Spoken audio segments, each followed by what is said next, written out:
Good afternoon, and welcome to FedEx Corporation's third quarter earnings conference call. The third quarter earnings release, Form 10-Q, and stat book are on our website at investors.fedex.com.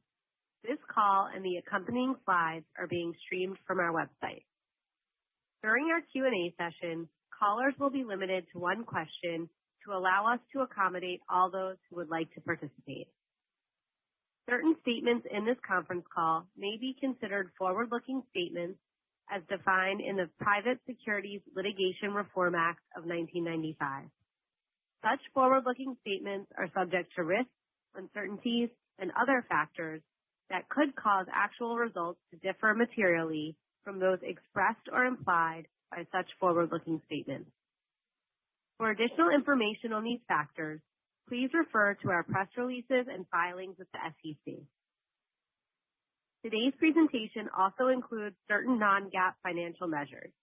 Please refer to investors.fedex.com for a reconciliation of the non-GAAP financial measures discussed on this call to the most directly comparable GAAP measures.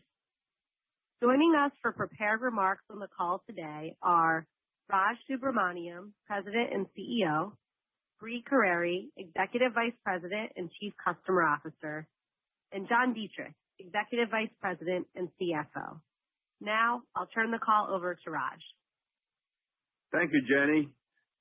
First, I want to extend a sincere thank you to Team FedEx for delivering very strong results this quarter, supported by an exceptional peak, our most profitable yet. The team's commitment to make every FedEx experience outstanding and their consistent execution drove our strong Q3 financial performance. I also want to express my gratitude to our team members in the Middle East.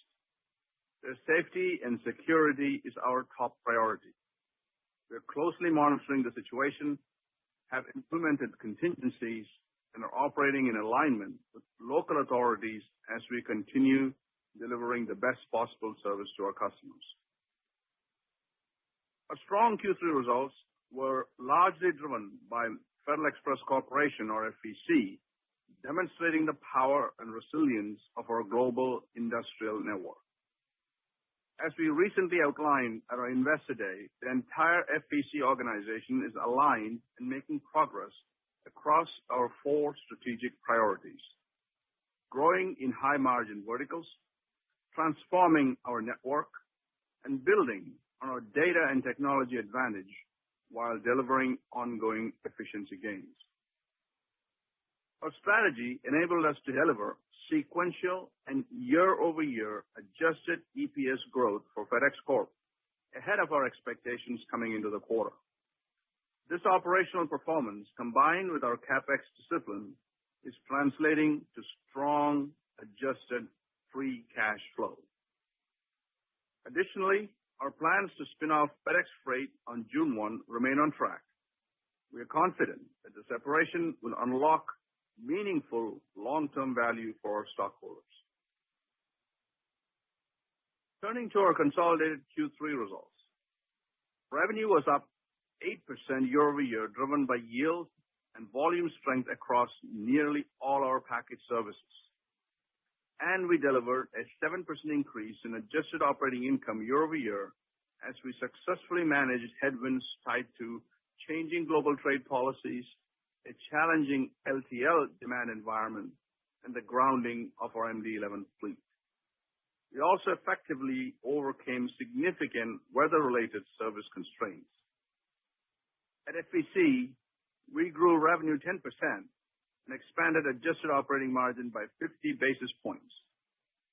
This marked our sixth consecutive quarter of margin expansion, allowing us to grow adjusted operating income 18%. This is a clear proof point that our commercial strategy to move up the value chain is working.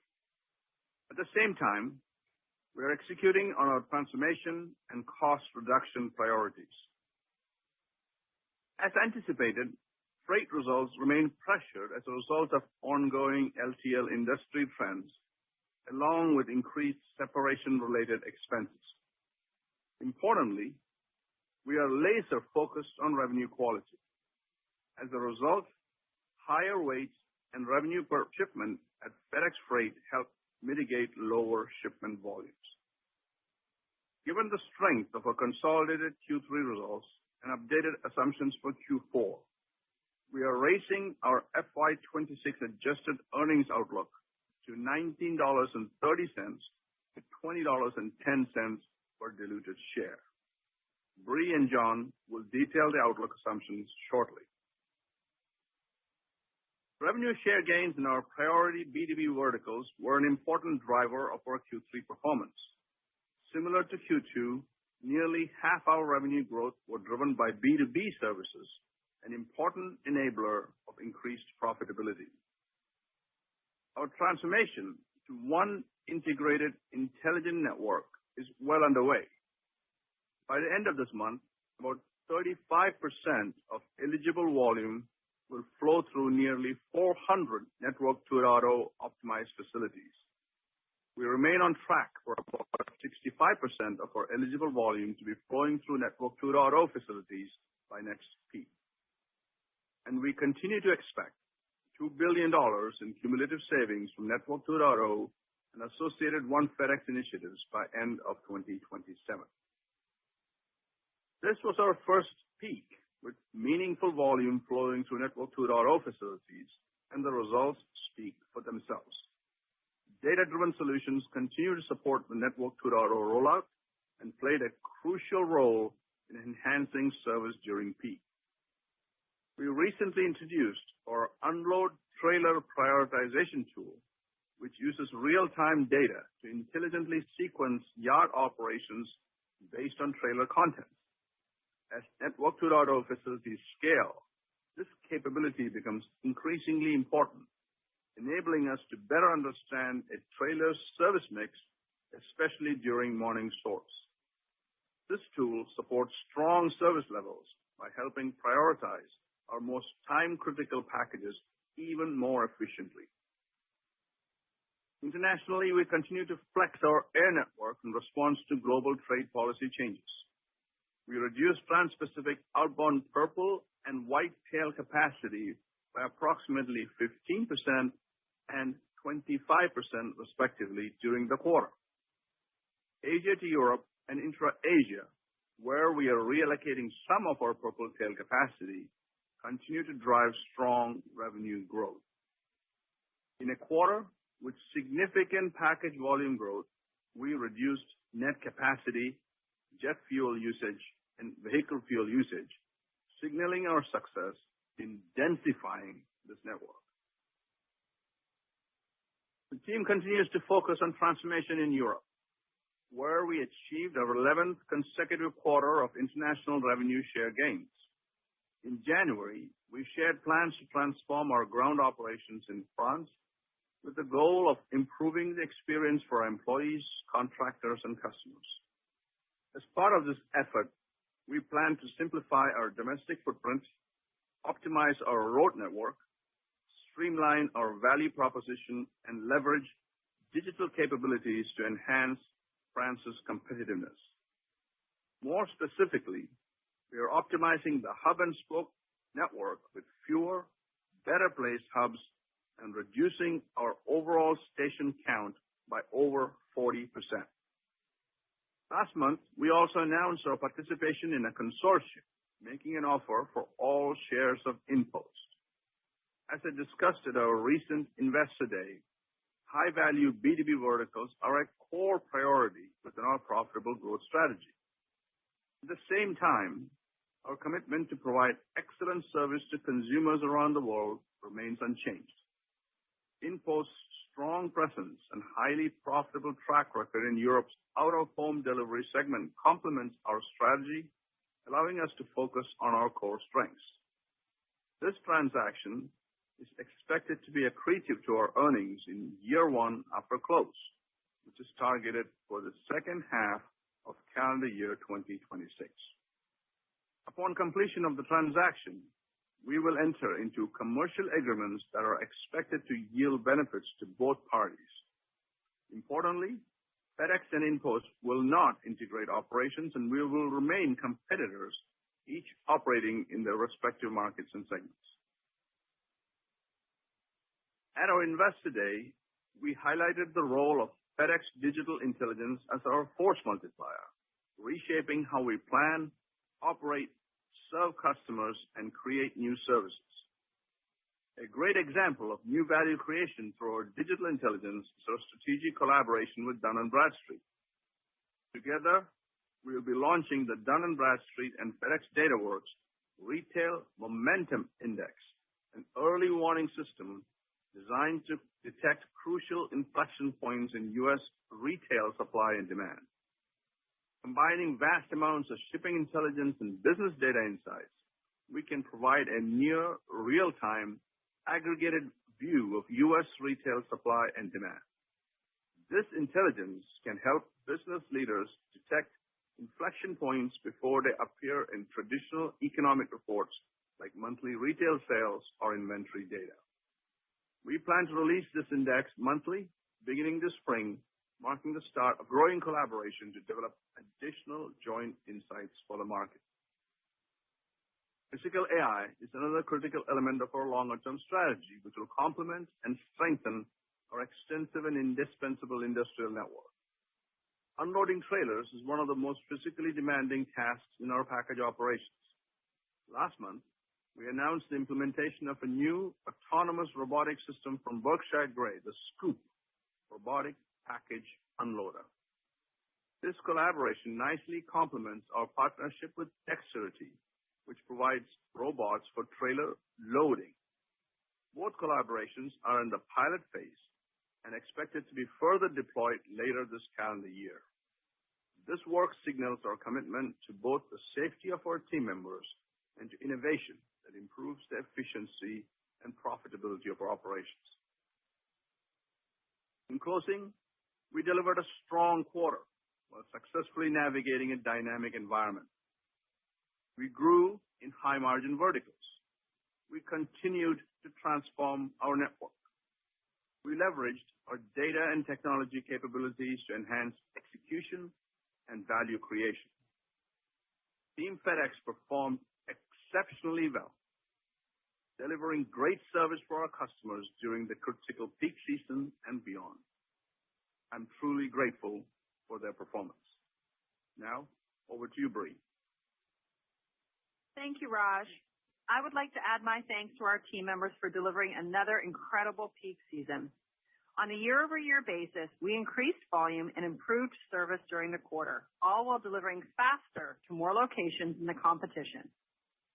In December, we delivered the best monthly revenue performance in our company history, which of course supported strong Q3 earnings growth. We served our customers with excellence during this critical period and delivered on our targeted growth strategy, while of course remaining disciplined on pricing. With our team's focus and outstanding execution, we grew FEC revenue 10%, driven by 10% U.S. domestic package revenue growth. This marked our highest quarterly U.S. domestic revenue since fiscal year 22. International export package revenue also grew a strong 8%. Europe and the Asia to Europe lane stood out as key drivers. We continued to win profitable share in the global air freight market, delivering 14% growth in international priority and economy freight revenue, supported by our tricolor strategy. At FedEx Freight, revenue declined 5%, pressured by lower shipments. We are encouraged by our sequential increases in both revenue per shipment and in the attainment of contractual price increases as FedEx Freight prioritizes revenue quality in a challenged LTL market. At FEC, we grew average daily U.S. domestic volume by 5%. Our strategic focus on B2B verticals supported 7% volume growth in U.S. priority and deferred express services. International export volumes inflected positively for the first time in fiscal year 26, up 2% year over year. This is an impressive achievement given the sustained declines on the Trans-Pacific lane due to the dynamic global trade environment.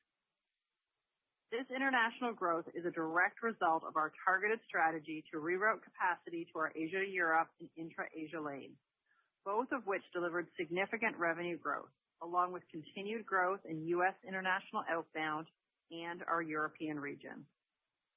At FedEx Freight, in line with continued challenging LTL industry trends, shipments declined 6%.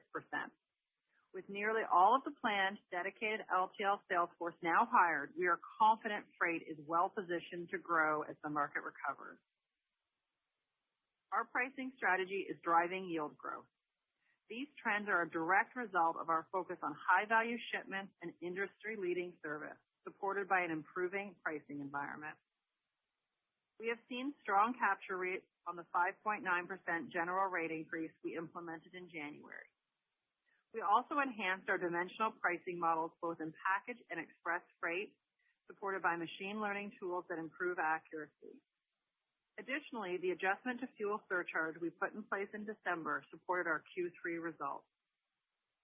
At FEC, U.S. domestic package yield increased 5%, driven by strength across all services. International export package yield grew 6%, driven by higher weight per shipment tied to the de minimis change, favorable currency, and revenue quality actions. At FedEx Freight, revenue per shipment increased 1%, primarily due to the increased weight per shipment.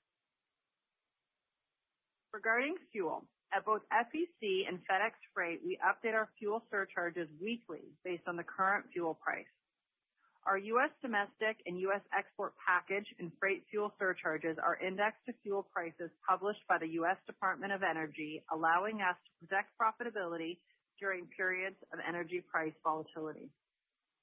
At our Investor Day, we detailed our plans to drive disciplined growth in the segments where our differentiation matters the most to our customers, specifically high-value B2B and specialized B2C. We are encouraged by our Q3 wins and growing sales pipeline across key B2B verticals.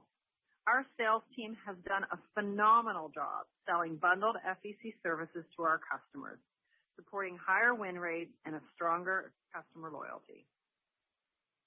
Within healthcare, we continue to grow our core transportation revenue along with value-added services. To attract new business in pharma, where we are currently underpenetrated, we are enhancing our offering to serve the specialized, unique needs of our customers with extreme emphasis on quality. Just last week, we onboarded a healthcare-focused vice president of quality who brings deep external experience in global healthcare logistics. This newly created position will help strengthen our global quality governance and harmonize standards across our network. I am excited about the pace at which our team is introducing new innovations at FedEx. Last month, we announced FedEx Returns Plus, a market-leading AI-powered digital tracking and returns offering for our customers. Our new capabilities enable shippers to simplify the customer experience after checkout, embedding more visibility, communication, and efficiency into the shipper's own digital channels with direct connectivity to our near real-time data. The early market reaction for this U.S. launch has been very positive, and we're excited to expand the offering to Europe this coming April. Shifting now to our revenue outlook for fiscal year 26 and for the fourth quarter. Factoring in Q3 FEC strength and our expectation that these trends will persist, we now expect a 6 to 6.5% consolidated revenue growth this fiscal year, compared to our prior 5 to 6% growth forecast. This implies a 6 to 7.5% revenue growth in Q4 on a consolidated basis. At FEC, the midpoint of our full-year range now implies approximately 8% revenue growth year over year. Q4, we forecast approximately 8% FEC revenue growth at the midpoint, driven by strong U.S. domestic and international yields. As we lean further into our strategy to grow in high-margin verticals, we expect sustained yield growth. We expect U.S. domestic volume growth to continue in Q4. As a reminder, we will be lapping the onboarding of significant healthcare revenue, which creates a difficult comp for our U.S. priority service in Q4. At FedEx Freight, we now expect fiscal year 26 revenue to be down low single digits year over year, with revenue flat to down slightly in Q4 due to the continued LTL industry demand weakness. We continue to expect Q4 yield growth to provide an offset to a mid-single-digit percentage decline in shipments. In closing, we have a winning commercial strategy, and you are seeing the direct results of this strategy. Our team executed exceptionally well this peak season, delivering for our customers and positioning us for a very strong finish to the fiscal year. Thank you, Team FedEx, for your outstanding work. And now I'll turn it over to John. Thanks, Brie. Our Q3 results highlight our team's commercial execution in delivering premium revenue growth while aggressively managing our costs in a very dynamic environment. And we achieved these strong results while also continuing to advance our longer-term transformational and strategic initiatives. On a year-over-year basis, we grew Q3 adjusted operating income by 7% and delivered strong adjusted EPS growth of 16%. I should note that our Q3 adjusted EPS includes a one-time benefit of 41 cents due to a favorable effective tax rate impact of $99 million related to our business restructuring in Brazil. And we delivered these results while navigating the impact of global trade policy changes, demand pressures at FedEx Freight, and the grounding of our MD-11 fleet. This is a true testament to the tireless focus of our teams and the resilience of our premier global industrial network. Now providing more segment detail for Q3 on a year-over-year basis. At FEC, we grew adjusted operating income by $252 million, or 18%. This was driven by both base yield and volume improvement, as well as execution on our cost reduction priorities. Growth in premium revenue in our international export lanes, particularly U.S. outbound and our Asia to Europe lane, contributed to adjusted operating income improvement in the quarter. Yield trended better than expected, which reflects the improving pricing environment both in U.S. domestic and international, and we'll be focused on continuing this momentum in the fourth quarter. With respect to our fleet, Q3 marked the first full quarter with our MD-11 fleet grounded. My sincere thanks go out to our world-class team, including our pilots, network planning, and flight operations teams who did an outstanding job adjusting the network under very difficult circumstances to mitigate the operational and financial impacts of the grounding during the peak season. In total, the MD-11 grounding led to a headwind of $120 million of adjusted operating income in the quarter due to higher operating costs and lost revenue. And we expect an additional year-over-year headwind in Q4 of up to $55 million as we plan to begin returning these aircraft to service late in the quarter. At FedEx Freight, adjusted operating income declined $127 million year-over-year as industry market softness and demand pressure continued, along with added separation costs related to the freight spin. Specifically, we incurred approximately $60 million in separation-related costs that were not adjusted out of our results. These costs were primarily related to hiring and other necessary standalone public company costs that will drive long-term stockholder value creation. However, base yield improvement partially offset these spin and demand headwinds. Turning to our outlook and given our better-than-expected Q3 performance, along with expected and sustained positive trends at FEC, we're increasing our FY26 adjusted diluted earnings per share forecast to $19.30 to $20.10. This compares to our prior range of $17.80 to $19. The midpoint of our outlook range implies Q4 adjusted EPS of approximately $5.80, which would be our highest quarterly earnings of the year and is directionally consistent with typical trends. However, due to the strength of our peak profitability in Q3, we do not expect as large of a sequential increase in third to fourth quarter earnings as we've seen in recent years. Additionally, the one-time tax benefit in this year's Q3 and Freight's $33 million gain on sale of a facility in last year's Q4 skews sequential comparisons. I'll also note that our revised outlook does not include any incremental share repurchases in Q4. As a result, we expect an EPS headwind from share dilution based on a Q4 common share equivalent assumption of approximately 242 million shares, bringing our FY26 expected average to 239 million shares.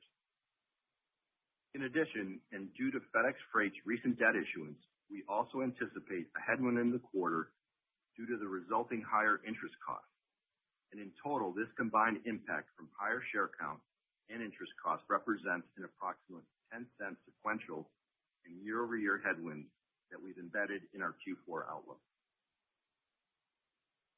In Q4, we'll continue to strategically prioritize high-value revenue growth while continuing to reduce our structural costs, all while advancing our other strategic priorities such as Tricolor and Network 2.0. And this will support our expectation for sequential growth in adjusted operating income in Q4. At FEC, we anticipate both sequential and year-over-year growth in adjusted operating income, despite year-over-year headwinds from higher variable incentive compensation, global trade policy changes, lapping the onboarding of several high-margin healthcare customers, and continued MD-11 impacts. We also expect FedEx Freight Q4 revenue to be flat to down slightly and adjusted operating income to be down on a year-over-year basis. And this, again, is due to the LTL market softness conditions and higher separation costs that I referenced. The lapping of the gain on sale I mentioned earlier also results in a tougher Q4 comparison. Turning now to our updated FY26 full-year adjusted operating income bridge.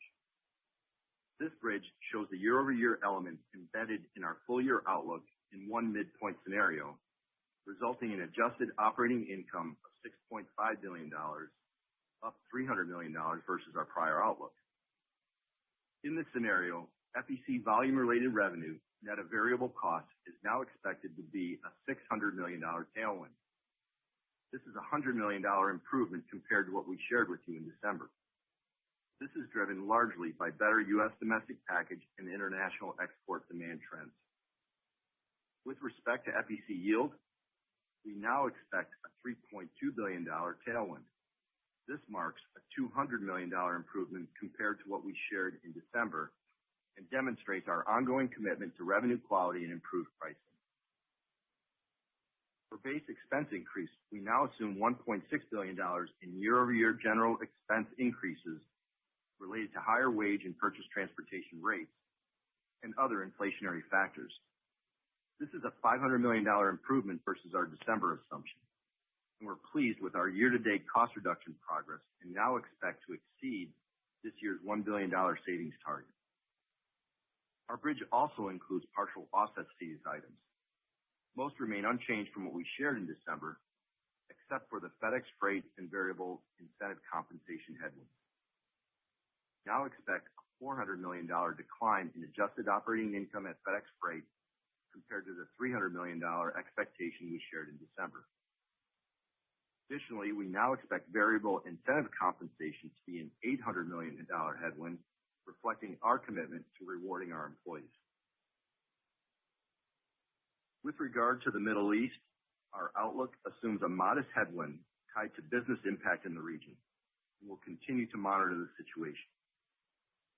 As a reminder, also embedded in our assumptions is the continued revenue and profit headwinds from global trade policy changes, which are more than offset by transformation-related savings. Turning to capital allocation, we're maintaining our disciplined approach to capital and are prioritizing capital toward reinvesting in the business, including Network 2.0, and returning cash to stockholders. Consistent with this approach, we're now anticipating FY26 CapEx to be no more than $4.1 billion, down at least $400 million from the $4.5 billion forecast we provided in December. We also remain committed to bringing aircraft CapEx to $1 billion or below this fiscal year and through 2029. Our CapEx discipline, coupled with the higher adjusted operating income expectation, supports further upside to the FY26 adjusted free cash flow assumption of $3.8 billion we previously shared. The adjusted free cash flow potential of our business holds significant value, and we're well on our way and committed to achieving our $6 billion adjusted free cash flow target in 2029 for FedEx Corp, excluding freight. As we shared at Investor Day, we'll continue to evaluate share repurchases on an opportunistic basis. We also plan to use share repurchases to offset dilution beyond FY26 and maintain our share count to the FY26 average count level in support of our 2029 adjusted EPS target of $25, excluding FedEx Freight. Before turning to Q&A, a quick update on our FedEx Freight separation plan. Raj mentioned our planned June 1, 2026 spinoff of FedEx Freight remains on track. FedEx Freight successfully completed a $3.7 billion debt offering in January, and this was an important milestone as Freight intends to dividend the net proceeds to FedEx Corp in connection with the spinoff. And given that this is our last earnings call before the spinoff, we've invited Freight CEO John Smith and CFO Marshall Witt to join us today to participate in the Q&A. As a reminder, they'll be holding their FedEx Freight Investor Day on April 8th in New York City. With that, let's open the call up for questions. We will now begin the question and answer session. To ask a question, you may press star, then 1 on your touchtone phone. If you are using a speakerphone, please pick up your handset before pressing the keys. To withdraw your question, please press star, then 2. Please limit yourself to one question. At this time, we will pause momentarily to assemble our roster.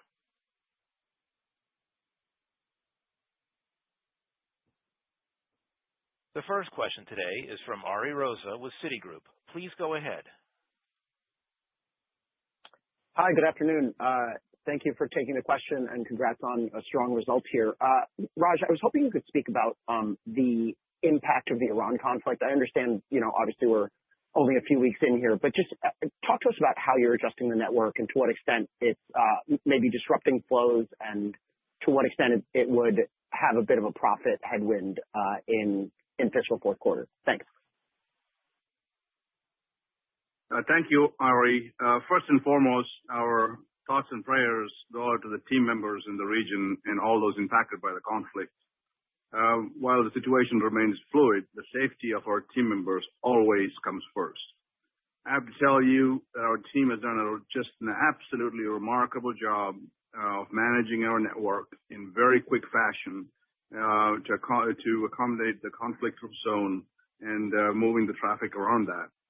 And at this point, we are assuming that the broader global demand from Q3 continues into Q4. And our first 2 weeks of March essentially are in line with that trend. The Middle East itself is a relatively small part of our total revenue. And, so we'll obviously monitor these trends as we go forward. I'll just add on to this. I know there's a comment, maybe people are thinking about fuel as well. I would just say that fuel is part of our pricing strategy, and our net fuel impact, especially at FEC, is expected to be relatively muted for FEC for the fourth quarter. Hopefully that answers your question, Ari. The next question is from Stephanie Moore with Jefferies. Please go ahead. Hi, good afternoon. Thank you. And echo that. Congrats on the good quarter. Since we do have John and team on the line, I wanted to touch on the LTL business a little bit. You clearly called out, John, some investments that we saw during the quarter having an impact on year-over-year profitability, but also noted some pressure in underlying volumes. As you think about your outlook for the fourth quarter and then, maybe even a 12-month outlook, can you talk a bit about those magnitude of investments we should expect to see? Is the fiscal 3Q a level something that we'd expect going forward? Should we expect to see a step up? And then maybe any commentary on just the overall volume environment as well. Thanks. Thank you, Stephanie. Let me have Marshall, our CFO for FedEx Freight, to answer that question. Hey, Stephanie.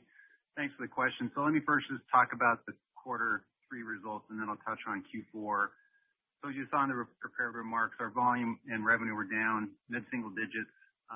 That's not unique to freight. That's it's a broader reflection of the LTL industry itself. As we look at the actual investments that we saw that we're defining or showing as separation costs, we did see some increased separation costs in Q3 and anticipate that to continue in Q4.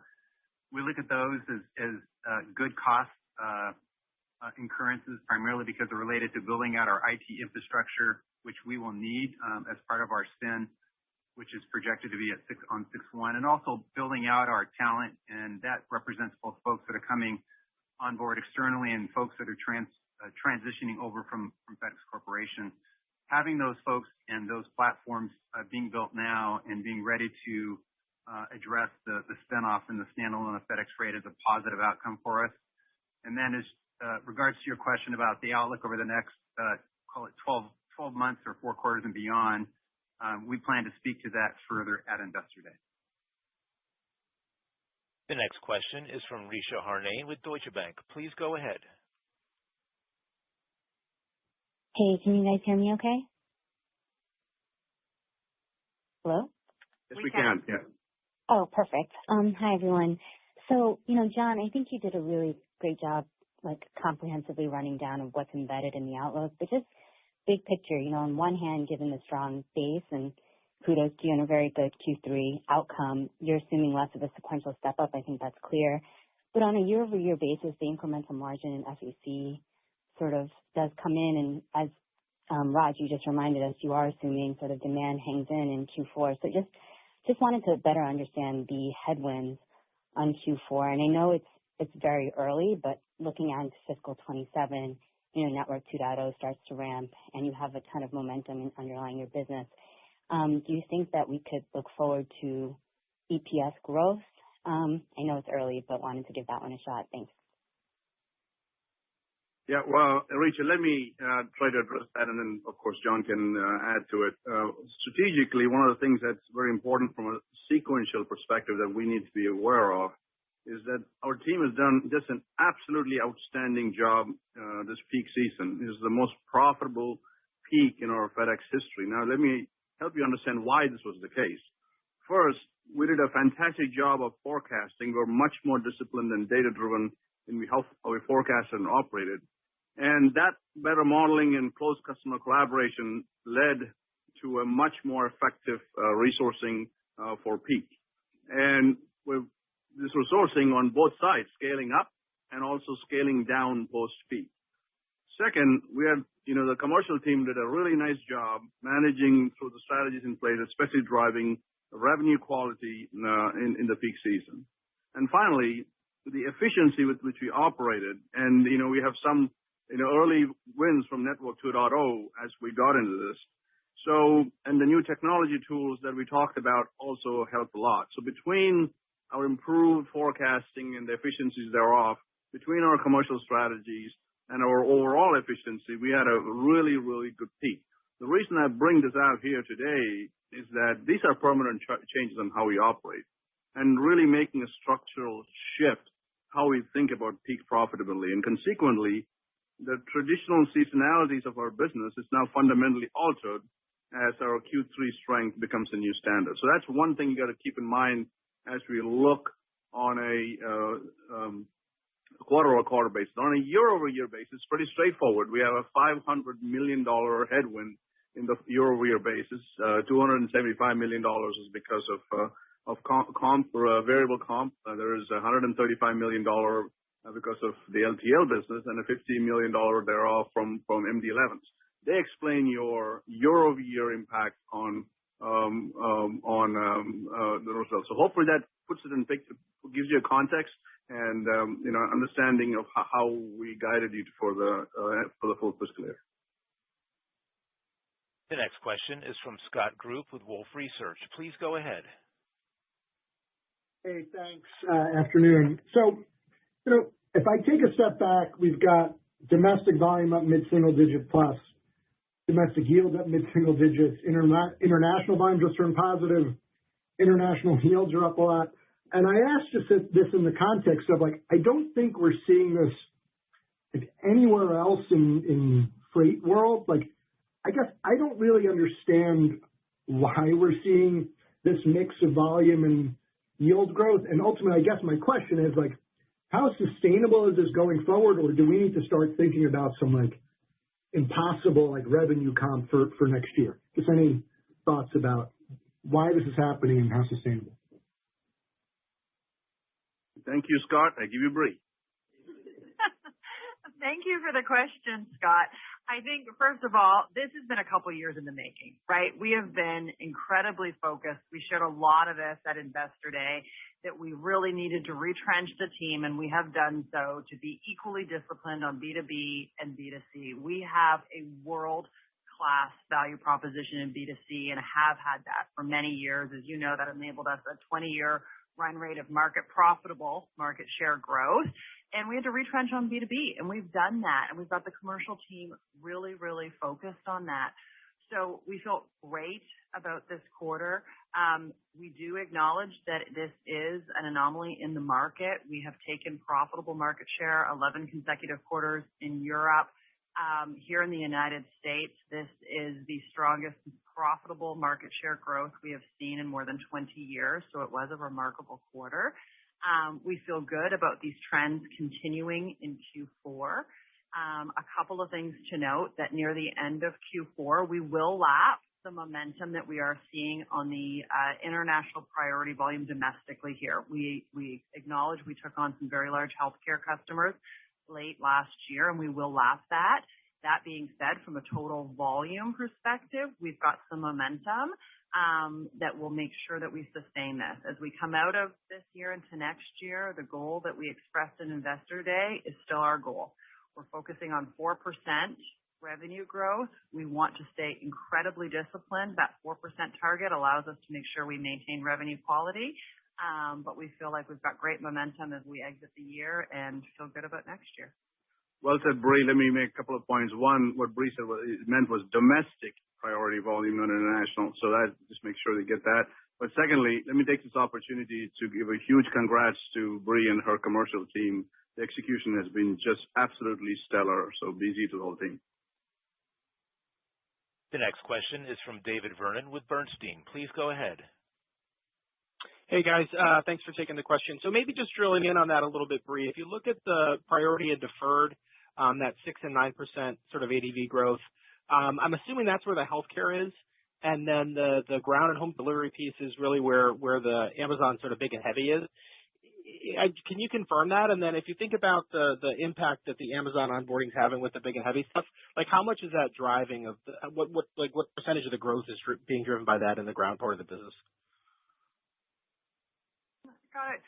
Great question. So yes, the answer is from a domestic priority perspective, that is where you will see the majority of the healthcare. There is a little bit in the deferred, but actually the deferred volume is actually coming from the momentum that we have in our small and medium customer segment. And so it's actually more spread between B2B and B2C. It's actually not just healthcare.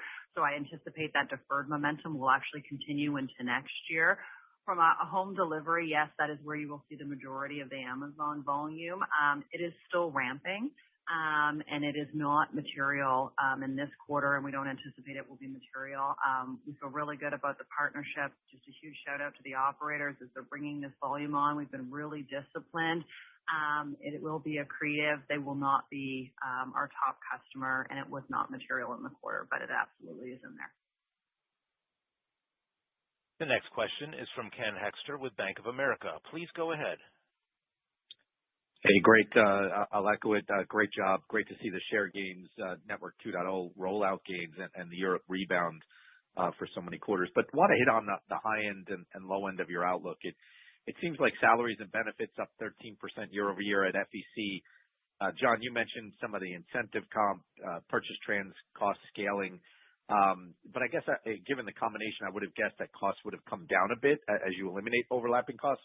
Maybe walk us through how the math works there and what we should expect on that going forward. Thanks. Thanks, Ken. I think in large part, the impact that you're talking about relates to volume. It really, that's the factor that's in play here. We feel really good about our cost containment and all the initiatives that we have in place to manage our costs. There's been some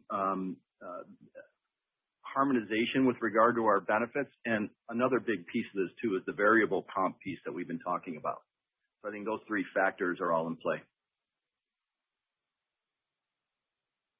The next question is from Tom Wadewitz with UBS. Please go ahead. Good afternoon, and congratulations on the strong results and execution. So, wanted to get your thoughts about the kind of potentially tighter air freight market. I think the events in the Middle East and just how would you potentially see some benefit come through in your international? Would that be, assuming there's a benefit from a tighter air freight market, would that be on price? Would that be in the kind of IP freight or IP package, or how do we think about the kind of maybe is that something you expect, and where would that benefit come through in international? Thank you. Hey, Tom, it's Bree. So I think first and foremost is that we have, if we think about the mid-range or the midpoint of the range as we head into Q4, is we are not expecting material impact because of the conflict in the Middle East. So I think that's the most important. From a fuel perspective, the fuel index is doing its job. It's adjusted weekly. It will cover and ensure that we maintain profitability. At the beginning of March, obviously significant capacity came out of the market. Actually, I think at the peak it was close to 20% of air cargo capacity came out. That has now leveled off and is closer to 10%. We have adjusted our pricing accordingly. We do have demand surcharges in place today. And so the team, as Raj mentioned, is just doing an outstanding job of keeping an eye on capacity, pricing. A huge shout out to our air ops and our engineering team who are working tirelessly to manage this. But right now we do not expect any material impact in Q4, and the team is just executing policy. The next question is from Conor Cunningham with Melius Research. Please go ahead. Hi, everyone. Thank you. Maybe just, I realize that the spike in energy is relatively new, but I was hoping you could give some perspective on historical, how like demand has trended after a sustained elevated energy environment, whether it's on your B2B partners or your B2C partners. I'm just curious if you could just help talk about a little bit about demand shock. Well, like when would you expect that to happen? I realize you're not seeing it now, but if it were, like, what are you looking for? How are you talking to customers today? What are they saying to you currently about their outlook right now? Thank you. Thank you, Connor, for the question. Obviously, this is not there are so many factors that go into demand. As we look into the fourth quarter, our current expectation is that the demand trends fundamentally remain unchanged, and our first 2 weeks in March have essentially been in line with our expectation. Obviously, we will monitor this extremely carefully. One thing that you hopefully will now recognize is that we are focused on the things that we can control and the resilience that now we have built into our system to manage through these kind of changes. So that's what we're doing. We expect the demand trends to be reasonably good to continue into the Q4 as we have laid out, and we'll again monitor and adjust as we need. The next question is from Jonathan Chappell with Evercore ISI. Please go ahead. Thank you. Good afternoon. John Smith and Marshall, I know you'll probably touch on this on April 8th, but want to take the opportunity here as well. If you look at the margin at FedEx Freight, it's like at a 5-year low. I understand the macro is not great. You're obviously hiring a bunch of people trying to get ready for the spin and to be a standalone company. But if we look at some of the other metrics like shipment rate of change is decelerating, weights moving up a little but not much, yields moving up a little but not much, it feels like this is more top-line driven than maybe we're seeing in other parts of the LTL segment, especially over the last quarter or two. So what kind of stems the tide on those revenue drivers, those top-line drivers? Is that something that's strictly macro, or is there something that's going on as you're unbundling maybe from FEC to FedEx Freight that can kind of, I don't know, maybe flip the switch in the right macro backdrop as you start as a standalone entity? Hey, Jonathan, this is Marshall. I'll start and then pitch it over to John Smith if he has any follow-up questions. So good observation. Generally at the highest level, I do think it's a broader LTL market that we're in, and there's nothing necessarily unique about our volumes and what we're seeing and the various attributes of revenue. But with that said, we certainly recognize that we do and need to continue to improve our yield growth. If I think about where I believe those will come from, we will expect to continue to improve our customer experience. As Brie had mentioned, we expect to continue to be disciplined in our pricing, contract renewals. We also believe that the continued momentum will continue with this dedicated sales team, which John may speak to in a little bit. And then we'll continue to enhance our priority economy product offerings. Yeah, Jonathan, just to add to that, Marshall mentioned our sales team. I wanted to expound on that. We have been hiring since February, a dedicated LTL sales team, and we're basically complete with that. And it's a mix of both great internal candidates and external hires.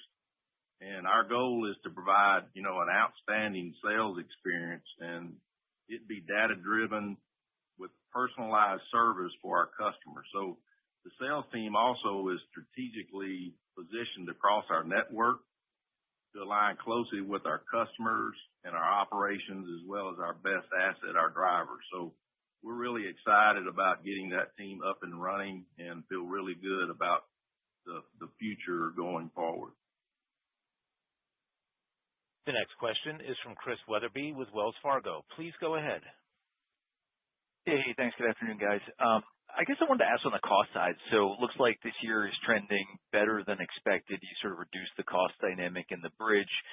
Sounds like you'll be above the $1 billion of savings. Although, Raj, I think you mentioned $2 billion cumulative by the end of next year is still the way to think about it. I guess, where are there further opportunities on the cost side? And maybe if we can take a peek a little early at the bridge for next fiscal year. I know you're going to be changing into calendar, so it's a little bit confusing there. But what are the big pieces we should be thinking about? I know trade costs drop away, but what are the other factors that are sort of in your control? Right. Thanks, Chris. And really, it's across the board is where we're focusing on our costs. We're delighted, as we said in our remarks, that we're going to be actually exceeding the $1 billion in transformation-related savings. And, the improvement has been based on the favorable execution on our structural cost-out initiatives through Drive and through SG&A. Our maintenance costs are down. And as I've said before in this category, we view that as kind of a journey, not a destination. It's part of our culture. And so as we continue to migrate down One FedEx Network 2.0, we're going to be continuing to find and discover more and more savings opportunities and efficiencies. And we're starting to see the leverage of that, as you saw in Q3, which was a large part of the benefit that we saw, particularly in our base expense numbers. So we're excited about the future and where it's going to take us, and we're going to be relentless in going after our costs. The next question is from Jordan Alliger with Goldman Sachs. Please go ahead. Yeah, hi. Afternoon. I'm just sort of curious, the ground commercial business, which I think has been up 1% or so for the last couple of quarters, presumably that's business to business. So I'm just sort of wondering what B2B side of the equation will ultimately drive that growth rate up. Thank you. Hi, Jordan. Thanks for the question. So yes, ground commercial is B2B. That is sort of the backbone of the ground product portfolio. From a focus perspective, we think actually 3 of the 4 big healthcare or 3 of the 4 big vertical focuses are targeted in that area. So we know automotive has opportunity in ground commercial, and we're very focused on that. As I mentioned, we've been looking at some of the opportunity to expand our weekend even further and use our weekend coverage for commercial purposes versus just e-commerce purposes, and we see some opportunity there. We know that as data centers expand, that yes, there will be some LTL business for my friends over at Freight, but in addition, there is going to be some parcel business going to drive commercial up. And then also, I still have small business market share opportunity in this segment. This is an opportunity.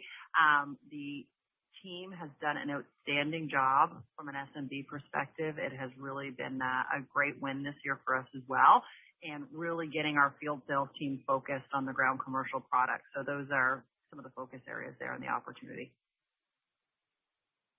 The next question is from Eric Morgan with Barclays. Please go ahead. Hey, good evening. Thanks for taking the question. I just wanted to follow up on the fuel comments. Raj, I know you mentioned the net surcharge impact will be relatively muted in FEC in 4Q. Can you just clarify what level of fuel prices you're assuming there? And then maybe just any help with the math, I think, would be helpful, because I know you don't report surcharge dollars, but you have taken a lot of action on the the surcharge curve, moving it up over the last few years. So just curious how we should be thinking of the net fuel effect at different levels of fuel. Thanks. Yeah, so it's a fair question. From a fuel surcharge perspective, the price of fuel, it's not that relevant. The index takes care of it. And so from a Q4 perspective, I think the implications are it's updated every week. There is a lag. So at the beginning of this quarter, obviously, we have some catch up to do because of how quickly prices rose. I think most important is as they come down, we will also benefit, because obviously we benefit for the lag on the way down. In Q4, we are not anticipating material upside from the fuel, so it's really not relevant from this quarter perspective. The next question is from Brian Ossenbeck with JP Morgan. Please go ahead. Hey, good afternoon. Just to come back to Marshall for a second here. You're talking about the impact of some of the, I guess, spin-off costs or separation costs from the business, and it sounds like it's people and some hiring and investment, and some of those are being held within, they're not being adjusted out. But then on the walk to adjusted EPS, there's an additional $100 million of separation costs that are adjusted out. So I just want to make sure understand what's in and what's out and what's increasing here. And then maybe just following up on fuel to wrap it all up, if you can just give us a sense in terms of how this fuel price spike will impact the freight business here in the fourth quarter. Thank you. Okay, Marshall, over to you. Brian, I'll take it first in terms of the what's in and what's out. So for both the GAAP and non-GAAP, on the GAAP side, those investments that I spoke to that you just confirmed are the key drivers for why we saw those accelerate from the beginning of the year to the end. If you think about H1 versus H2, the majority of those costs within separation, I'll call it GAAP separation costs, and again, they don't qualify as non-GAAP, so they are included in GAAP expenses, are driven by that. From a non-GAAP, the $700 million, John Dietrich, I'll probably lean on you. I think part of that increase is probably for the same reason. It's the cost of investments in technology platforms and other professional fees that are related to building up those platforms. I just wanted to check with you on that. Yeah, thanks, Marshall. And that's exactly right. I think another important note is that incremental $100 million we're talking about is not incremental to the total project. It's just acceleration of investment that will benefit freight in the post-spin environment. So I want to make that point clear. And you want to take the fuel, John Smith? Yeah, I'll take the fuel. When you think about it from a FedEx Freight perspective, our fuel surcharge, just like Bree said, the index updates weekly, and it's designed to protect our profitability. Our fuel surcharge is never truly a pure pass-through, but it's typically a net positive for FedEx Freight above our cost of fuel. Now, the fuel surcharge can be a year-over-year headwind or a tailwind in any given year, and it's really, remember, only one element of our pricing strategy to truly drive improved revenue quality. The next question is from Jason Seidl with TD Cowen. Please go ahead. Thanks, operator. Evening, everyone. Congratulations on the good quarter. I want to go back to the LTL front. And, I think we all realize it's been a challenging demand environment for all the LTL carriers. But, we've just had two good, industrial index numbers for the first time in forever.